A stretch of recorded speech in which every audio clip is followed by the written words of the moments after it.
सूरज निकल रहा है, पक्षियों की चहचहाहट, खेतों में हल चलता हुआ। रामदास अपने बैलों के साथ खेत की ओर जाता है। मोहन, बाबा, आज भी सूखी रोटी ही मिलेगी क्या?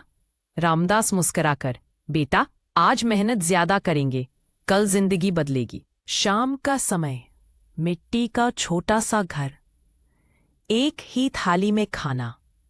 मोहन, बाबा, स्कूल में सबके पास अच्छे कपड़े हैं, सिर्फ मेरे नहीं। रामदास, बेटा, कपड़े नहीं, हिम्मत बड़ी होती है। जिस दिन तू हार मान लेगा उसी दिन गरीब कहलाएगा। महाजन घोड़े पर बैठकर आता है। महाजन, रामदास, कर्ज चुकाने का आज आखिरी दिन है, नहीं तो तेरी जमीन मेरी। रामदास, सेठ जी, थोड़ा समय दे दो। गुस्से से, कल तक इंतजार, फिर एक पल नहीं। मोहन सब चुपचाप सुन लेता है। रात का सन्नाटा। मोहन तालाब के पास बैठा सोच रहा है। मोहन मन में, बाबा की जमीन किसी भी कीमत पर नहीं जाने दूंगा। अगले दिन वह अपने हाथों से छोटी सी मछली पकड़ने की जाल बनाता है। मोहन रोज सुबह तालाब से मछली पकड़ता है और शाम को बाजार में बेचता है। धीरे धीरे वह पैसे जोड़ने लगता है। रामदास हैरान होकर, बेटा, ये पैसे कहाँ से आए? मोहन मुस्कान के साथ, बाबा, मेहनत से। पूरा गांव इकट्ठा।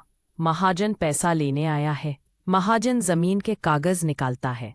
तभी मोहन आगे बढ़कर थैले से सिक्के और नोट निकाल देता है।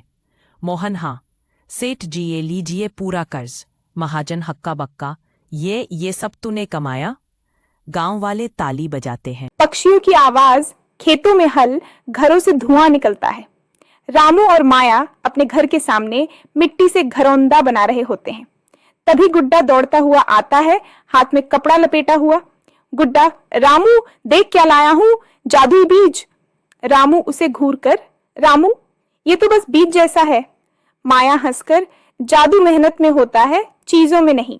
गुड्डा चौंक कर, अरे ये बीज अलग है, दादाजी ने कहा था इसे बो, बड़ा पेड़ बन जाएगा। रामू कहता है, ठीक है, बोकर देखते हैं, लेकिन रोज देखभाल करनी होगी। गुड्डा मुंह बनाता है, मैं रोज रोज का काम नहीं करता। रामू और माया तय करते हैं कि वे दोनों मिलकर बीज को उगाएंगे। रामू खेत के पास एक छोटा गड्ढा खोदता है। माया पानी लाती है। दोनों मिलकर बीज बोते हैं। माया कहती है, धैर्य सबसे जरूरी है, पेड़ जल्दी नहीं उगता।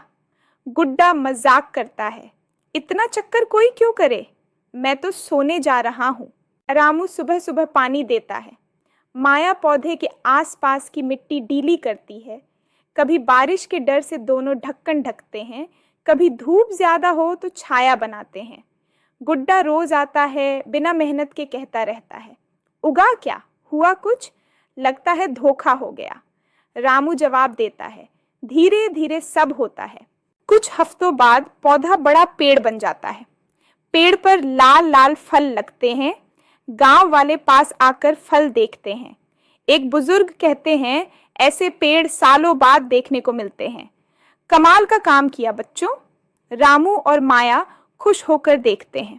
गुड्डा शर्माते हुए कहता है, काश मैं भी मदद करता। एक दिन माया चिल्लाती है, रामू देखो, कली निकली है। गुड्डा उछलकर, अरे सच में, ये कैसे हुआ? माया, मेहनत से, जादू से नहीं। गुड्डा को थोड़ा पछतावा होता है कि वो मदद नहीं कर रहा था। कुछ हफ्तों बाद पौधा बड़ा पेड़ बन जाता है। पेड़ पर लाल लाल फल लगते हैं। गांव वाले पास आकर फल देखते हैं। एक बुजुर्ग कहते हैं, ऐसे पेड़ सालों बाद देखने को मिलते हैं। कमाल का काम किया बच्चों। रामू और माया खुश होकर देखते हैं। गुड्डा शर्माते हुए कहता है, काश मैं भी मदद करता। रामू मुस्कुराता है, अभी भी देर नहीं हुई, आओ पेड़ की देखभाल में साथ दो। गुड्डा तुरंत पानी लाने भागता है।